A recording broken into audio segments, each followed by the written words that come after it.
The Prophet and the Distinction Between Empirical Genius and Transcendental Genius by Kim Lee Seagull. There are two realms. One is the realm of nature, and the other is the transcendent realm of God, and the Platonic forms or ideas.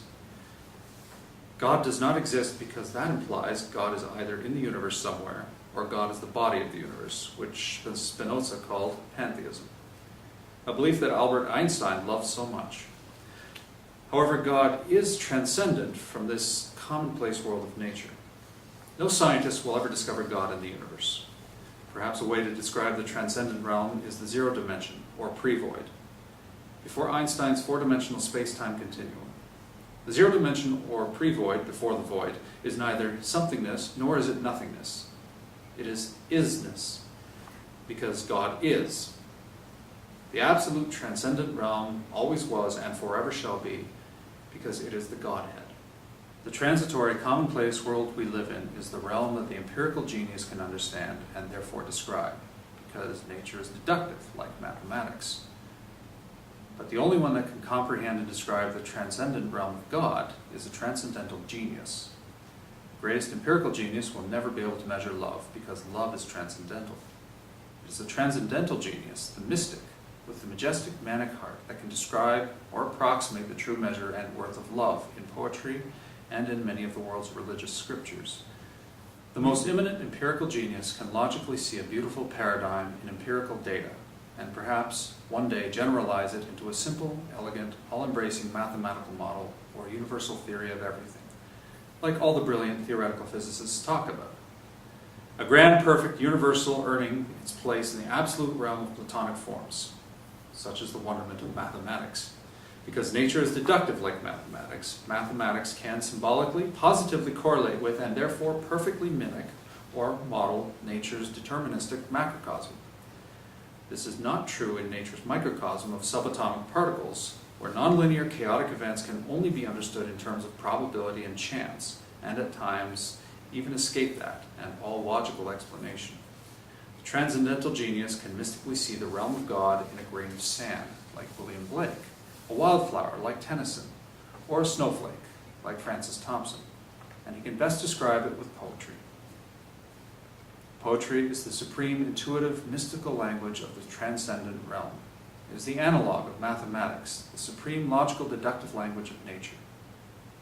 Between the transcendental mystic and the empirical scientist, the mystic is the grander of the two, for only the mystic can truly enter the mystical realm of mystery and wonder. All truly great mystics are poets, just as all physicists are mathematicians. Of course, we very much need both kinds of genius, the empirical and the transcendental. The sacred pathway by which one can realize the mystical nature is to experience enlightenment. The way the mystic can tell that he is enlightened is by the big sore lump in his throat and the tingling rush in his body when he perceives something worthy of veneration, and therefore great in life. This is a tingling apprehension of goodness, and is the prerequisite of his greatness, and proof of his lofty soul. The more he tingles, the more enlightened he is, and only he can tell. For none may know it just as he may. He will never tingle from something evil. This thrilling sensation, the big sore lump in his throat, are momentous movements of the Holy Spirit. It is the will of God guiding him. It is God's greatest gift of spiritual enlightenment. God guides the most virtuous and innocent mystics by transcendental coincidence. It occurs when the earthly realm and the transcendent realm coincide or meet in the mystical contact, in the ecstatic mind of the mystic. When that occurs, the mystical poet, in the grandeur of his ecstasy, can mysteriously learn the will of God. It is that gift from God that empowers the mystical poet, granting him more power than a king. When that happens, the mystical poet becomes godlike. Like a god, a liberating god, like Ralph Waldo Emerson had in mind.